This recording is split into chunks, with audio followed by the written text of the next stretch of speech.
Ready to go as well. We have GEKKO and Ettie. This is the first map, the first game for the fall season of our Sunday Cups here at FACEIT TV. Here we go, off the bat with Ettie, and it's been, GEKKO even, it's been a while. Nice. And great direct rocket. Yeah, that was very important because without that, an LG in that open space could be a trouble, but GEKKO was pushing and hit the rocket, and that was just a perfect start. That was really a phenomenal way to start the match. Just hitting the first, but not only that, then getting the mid-air kill. That's some great momentum, but GEKKO hasn't yet really solidified his position. He's just, okay, there's green that's going to help. Oh no, Ettie's going to go straight for the teleport. He does manage to get a lot of damage out of that though, even though it's quite a risky spot, but Ettie's going to make it work. GEKKO above, but his position is precarious. He is quite flimsy right now. Anything's going to kill him, and that small string of lightning gun is all he needed. Ettie does manage to grab the frag. He's got Mega spawning very soon. Ettie's really in the driving seat right now, and there is the pickup. Not much GEKKO can do about it, and Ettie now has full reign, full run of the map, and GEKKO is in a huge amount of trouble despite a ridiculously good start. Yep. What do you think of GEKKO ideas for the red? Actually, should they have just tried to do damage and then fall back? Yeah, I think he should cut his losses. I mean, there's certain spots where, okay, you know, the other player, okay, he just did, you know, you hold your hands up, okay, you hit an amazing shot that I could never counter for, I'm just going to cut my losses, play the situation, not die. He's going to have to give away a frag there, because we saw that Ettie got a lot of control from that frag, because that frag meant that all of a sudden GEKKO has no presence in long ranges, because he's got no rail, he's got no presence at all. So that gives Ettie the run and the map. And Ettie now. Yeah, I don't know, this was good. I mean, GEKKO hit 2 rails in a row, and he felt like this was his opportunity to do even more damage. But then Ettie destroyed him with LG, so a bit of an unfortunate resolution of the events for GEKKO. But now Ettie is really low. He hasn't been that low for like the first minute. So I would say it's probably the opportunity for GEKKO to do something. Ettie can fall back to the Mega, but actually he has to speed up now. No damage received, so this is actually very good for him. He can slowly, you know, he can keep this fighting here and then position himself for the red.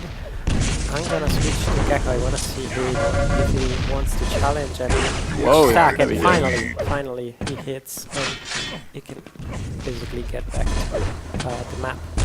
Yeah, and I love that little play from GEKKO. It was very much just a poke in, see what I can do, and he made, you know, hit the shot, and that was all he needed. And it was like a risk-free kind of play, because if he missed, he could have just backed away and would have lost nothing really. Yep. So GEKKO definitely turning things around there, but Ettie with a quick steal onto the Mega is going to give him some presence going on to this next red armor, and yeah, that's going to hurt. He was a bit early, maybe a second early or something, but it could have worked. Still quite a bit of stack there. He's going to take that stack and just ram it straight through that teleporter, and GEKKO is going to defend with some good damage. Yeah, the red does go to Ettie, but the damage was dealt, and this is really going to hurt him going into the next Mega, whilst GEKKO is kind of building up and he's evened out the situation. It's a very tight game between these two guys. Things are very topsy-turvy.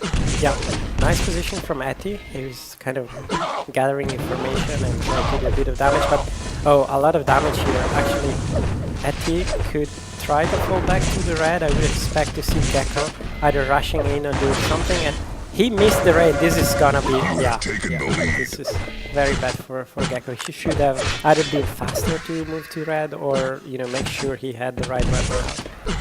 Yeah, it definitely needs to step up there. There is another bit of an engagement going on. GEKKO is lacking right now for stack, but so is Ettie, so this is a great opportunity now for Ettie to try and remedy his situation, and he does take a nasty roll, but he's moving his positioning around to the red armor, so he does take some damage.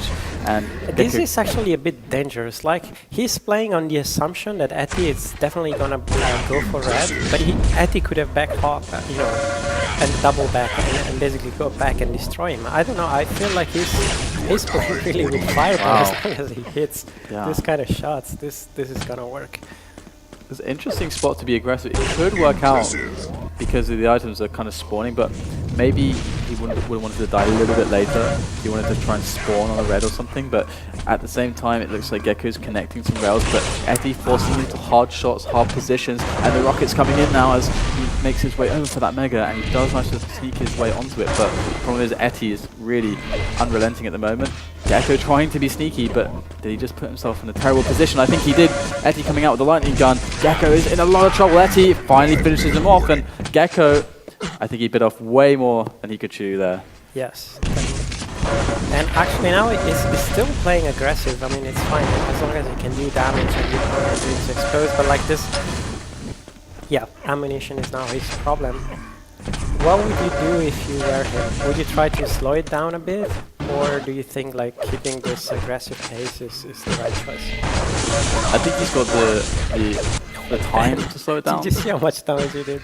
Yeah, Ettie is really hurt. He's on 23 health after those plasma, so great string of plasma. And that's the thing with the plasma gun, you never quite know quite how much it's going to do. In this game, I mean, this has been the story every single second of this game, just going back and forth, crazy damage output occurring that no one can predict. And here is the rating from above. GEKKO going to drop this. What is he doing? This is crazy. That must be either a huge mistime or I don't know what it was, because his only play there could have been to try to drop onto the Mega, but with just a rail in your hand, I mean, but now Ettie didn't know when the Mega was going to spawn, even though GEKKO was kind of like telling him by dropping for it, and now GEKKO gets it anyway, so I don't know what's going on, but GEKKO, it just got another opportunity in a game that is starting to lose his grip on, and Ettie now giving away the red, but putting the damage out. So things are calming down a little bit, but GEKKO's in a lot of trouble, keeps taking these rails. And yeah, this is bad for GEKKO. He has to make sure he doesn't fall for these easy raids. Yeah, he got both the red and the Mega, but look at him now, he's just a corpse on the floor. And he's going to spawn on the rocket launcher and make his way back to the Mega again. Ettie has no idea when Mega is, really. He should have heard it then, so at least should have the time now. But so far, it doesn't seem to matter, because Ettie's just been damaging GEKKO so much. Positionally, Ettie's just been abusing GEKKO, so from that perspective, it's working out for Ettie. This is bad now. GEKKO doesn't have LG anymore. I don't see how a rocket fights with that. Yeah, could work. I mean, whilst he still had LG, maybe he could have done a flat rocket jump onto the red armor to quickly steal in and escape. That but I mean, he wasn't really in the position of stealing the red. The best he could have done was just to do damage, hoping, you know, to hit some crazy rocket. I don't know, I have the feeling like GEKKO is playing a bit too desperate.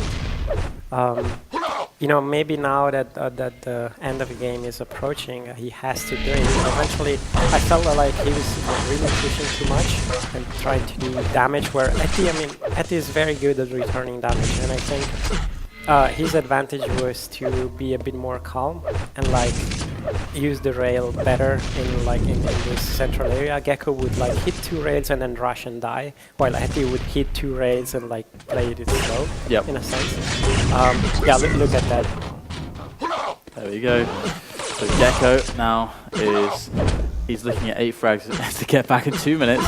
I don't know if he's going to be able to do that. Ettie is under a heavy fire from the lightning gun, but he just ran out of cells.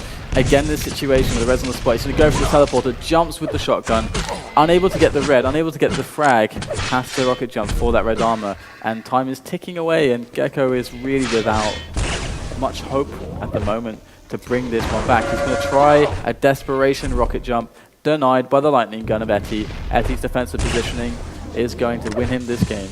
Yeah, and also you can always see that Ettie is aware of GEKKO's position most of the time. It's like lining up for rail shots and stuff like that. He doesn't always hit them, but just the fact that he's ready and GEKKO isn't is telling you, you know, who has the better creep on the situation. Yeah, it does very much feel like GEKKO's constantly like in a situation happens, GEKKO's like, oh my god, what should I do now? Like kind of constantly reacting to what Ettie is kind of predicting. Exactly. So that's definitely been a huge issue for him to overcome, and we can also see Ettie was quite happy to give away a lot of items against GEKKO because he really wanted to play this style of position and damage much more so than any focus on control there with the pummel just to rub salt into the wound. Yeah. He's not going to be giving GEKKO anything right now. I don't know, maybe it was the beginning. Like at the beginning, GEKKO was aggressive and he managed to get along quite well by that. But it's just that at a certain point, like the when the score was like 3-3, things started to go back for him. And at that point, I think he should have realized that maybe playing a bit slower and would have given him better results. Yeah. And well, either way, Ettie. I think Ettie, you know, he's shown a lot more promise than GEKKO has as a jeweler, so it's not hugely surprising. It's nice to see both of these guys playing again. Haven't seen them on a streamed match at least for a little bit, so it's cool to see Ettie back in this. Ettie actually made the finals of some of the first day level 10 cups we had way back in January. So I mean, he's always been kind of around in that kind of level. I think he played against Demon, if memory serves, and I think he did end up losing, but he did make the finals back then. So Ettie definitely someone that could cause damage to some of the more known players.